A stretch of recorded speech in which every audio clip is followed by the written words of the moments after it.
Я родилась в Донецкой области, в городе Инакиево. Тогда начинали только строить, город Шевченко был. И сестра с зятем приехали сюда. Ну, мне исполнилось 19 лет, и сестра пригласила меня к себе. Так я оказалась здесь. Я родился не в Казахстане, я родился на Украине. А сюда переехал вместе с отцом по семейным обстоятельствам в 1993 году. Я родилась в Таджикистане. В Казахстан мы в 92 году попались. Как раз в то время началась война, в 92 году. 11 ноября у меня дочка родилась, а мы сюда, в Казахстан, уехали 17 ноября. И мы приехали в Казахстан. Я Чешицкий Александр Владимирович. Родился в Киргизстане, город Карабалта. Я в Казахстане уже нахожусь более 10 лет.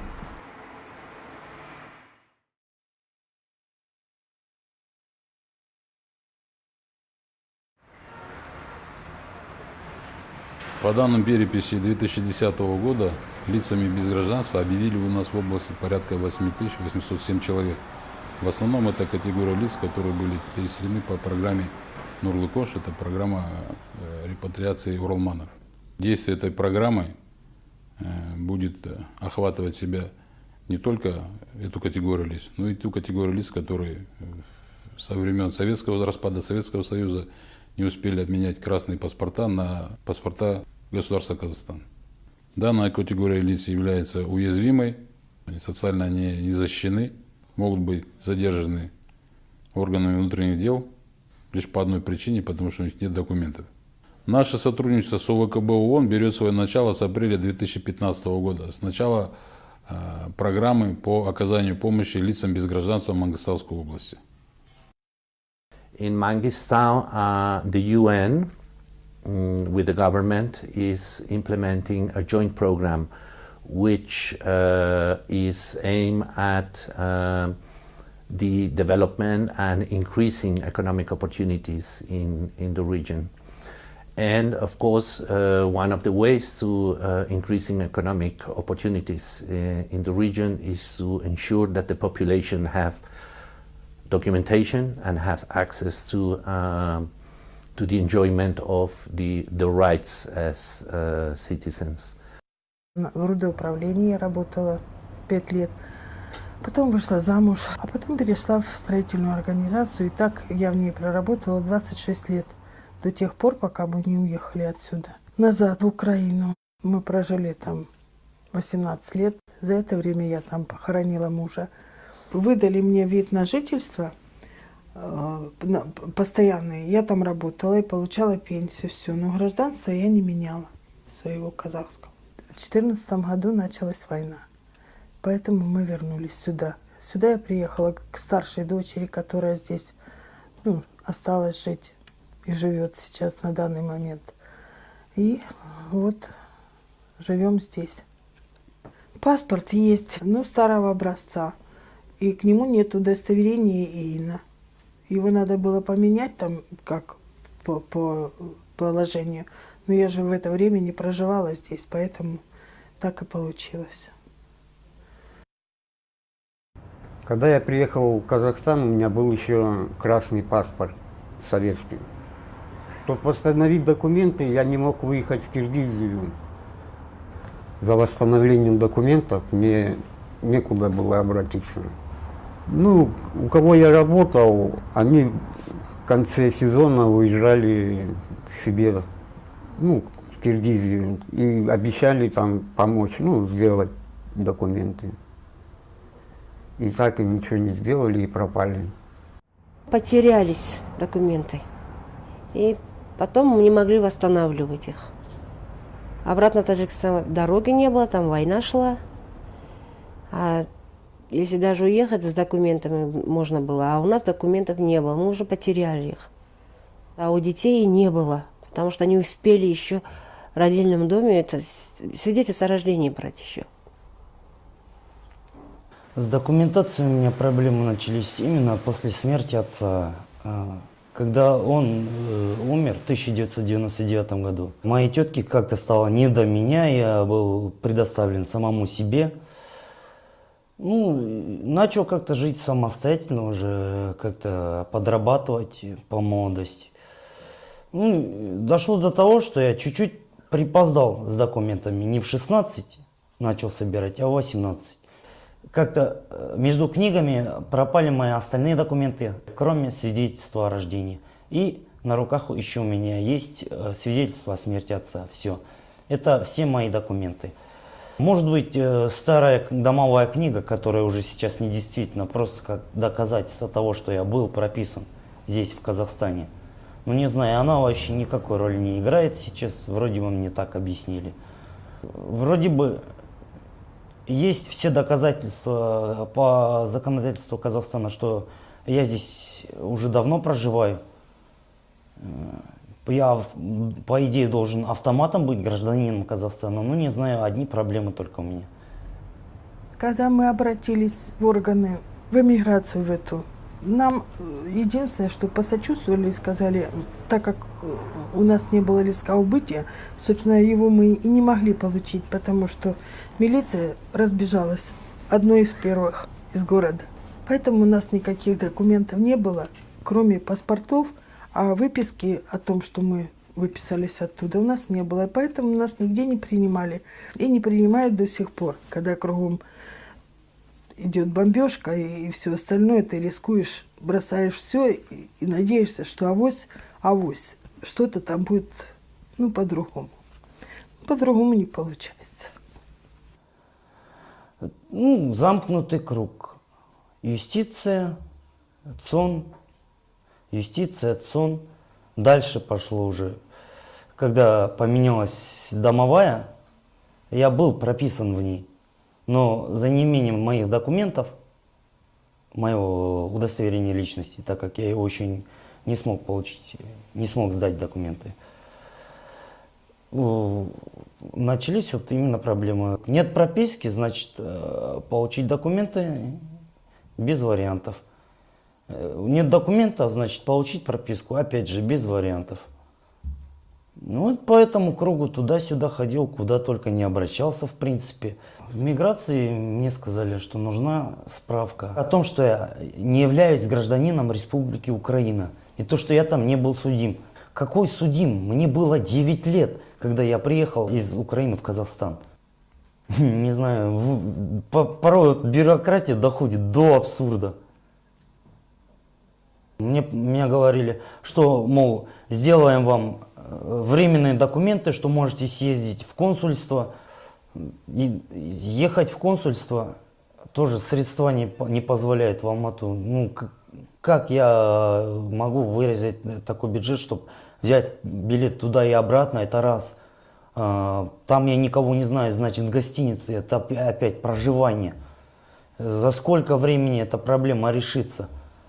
Плюс, решится ли вообще эта проблема, стоит ли ехать? Таких денег. Я просто таких денег не смогу найти. Дети маленькие, документы восстанавливать, деньги нужны. А у меня их не было, потому что сначала надо было деньги, чтобы детей кормить, одевать, обувать. И теплое место для них найти же. Поэтому мне приходилось работать только, чтобы их на ноги поднимать. Вот насчет документов, чтобы туда ехать, мне какие-нибудь документы нужны были, а у меня ничего не было ехать. Никаких документов, ни свидетельства о рождении, ни паспорта красного. Ну, как потеряли, и все. Определением гражданства индивидуума занимается Управление миграционной полиции Мангистауской области на основании закона о миграции населения Республики Казахстан. Согласно этому приказу мы запрашиваем, получал ли гражданин гражданство какого-нибудь государства, то есть мы направляем запрос в посольство в ту страну, где гражданин ранее был рожден. То есть если он родился в Украине, либо Таджикистана и так далее, мы направляем запросы в посольство того государства о принадлежности к гражданству. После получения справки мы продолжаем собирать документы на определение гражданства. Миграционная полиция тесно сотрудничает УВКБ и Бюро по правам человека. У нас постоянно контакт, постоянно тесные связи. И бывает у нас встречи, круглые столы. Решаем вопросы, которые в Мангистауской области долгие годы без документов люди у нас ходят, решаем проблемы этих людей. Роль Бюро по правам человека, именно сокращение без гражданства, заключается в том, что мы занимаемся выявлением лиц без гражданства. Ежегодно мы проводим информационные кампании по всему Казахстану.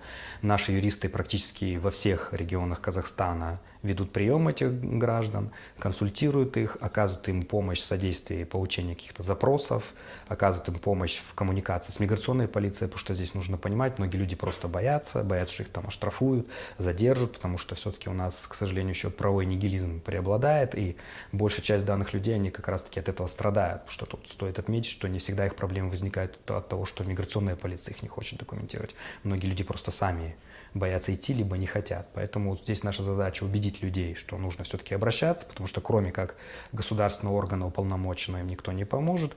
Поэтому здесь мы, как говорится, после выявления и согласования либо с миграционной полицией, либо с миграционными службами других стран выявляем принадлежность их к определенному гражданству и помогаем им в документировании. Потом я ходила в миграционную полицию, устанавливая документы. Там мне дали адрес Александра Викторовича по правам человека. Я приходила к нему с 2011 года, знаю его. Вот он мне помог получить ЛБГ, лицо без гражданства получит паспорт. И получил он младшему сыну свидетельство о рождении, то, что он там родился в Астане. Вот я и сын сейчас документированы. А двое детей мне не документированы еще. В основном оказывается ребенок в ситуации без гражданства в силу того, что его родители находятся в этой ситуации. То есть у родителей были проблемы с документами, они не смогли вовремя их оформить, получить. И, естественно, когда возникает документ, рождается ребенок, в роддоме ему дают только справку о том, что он родился. И, естественно, родители, обращаясь в госорганы, не могут получить документы, потому что неясна гражданская принадлежность либо одного родителя, либо второго родителя. И многие потом в силу определенных либо бюрократических проволочек, либо то, что сами в силу определенных причин не желают заниматься документированием, уже пускают ситуацию на самотек, и у нас появляются дети без документов, которым уже по 16-17 лет. Ребенка невозможно поставить на очередь в садик, ребенка невозможно поставить, как говорится, на учет в поликлинику, то есть это только частные медцентры.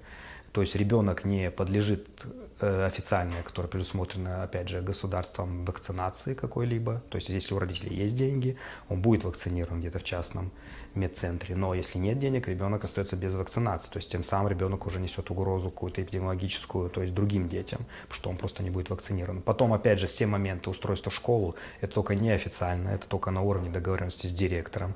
Естественно, ребенок, даже если попадет в эту школу, такие варианты бывают, но он ее, закончив, не получит официально сертификат об образовании. Естественно, ребенок официально сможет поступить в вуз, и в дальнейшем, опять же, естественно, осуществить свои какие-то права, в дальнейшем он просто не сможет. Мы приехали, они были маленькие, до 5-6 лет, но и они со мной не так уж трудно, потому что возле меня. А когда уже 7-8 лет, конечно, в школу, и я с одной стороны боялась, что документов нет, у меня их отберут в детский дом. И я даже никому не показывала. Дети у меня старшие даже в школу не учились. Без документов не могли заканчивать школу даже. Они писать, читать умеют, но общее образовательное школьное у них образования нету. Вот это плохо.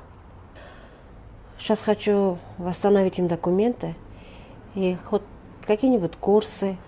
На работу даже не могут устраиваться. Они уже взрослые, по 24 года уже, по 25 почти. Если мы имеем в виду официальных лиц без гражданства, то у них практически не обладают набором тех же прав, что и граждане Казахстана, за исключением права быть избранным, на воинскую службу и небольшого набора прав. Но если мы имеем в виду лиц без гражданства, которые вообще без документов и не обладают официальным статусом, то их права никоим образом не защищаются, потому что, как я уже говорил, если государство человека не видит, оно не может защищать его права. То есть эти люди абсолютно бесправные, то есть они могут стать жертвами трафика, работорговли, либо еще каких-то преступных деяний в отношении их, и государство их просто не видит. Поэтому те лица без гражданства, у которых нет официального удостоверения лица без гражданства, их права никак не могут быть защищены государством. Я не работаю, я подрабатываю. То на автомойке, то на стройке, то еще где-нибудь, где есть возможность. Если бы была бы официальная работа, таких проблем бы не возникало. Вот даже если заболеешь, например, бывает, что с работы слетаешь просто-напросто, потому что это не работа без документов. В таких специфических работах больничная от силы день-два. Если вдруг больше, ты автоматически слетаешь, на твое место любого другого возьмут. Мне бы хотелось поступить на курсы, я даже учиться не могу. Учиться не могу.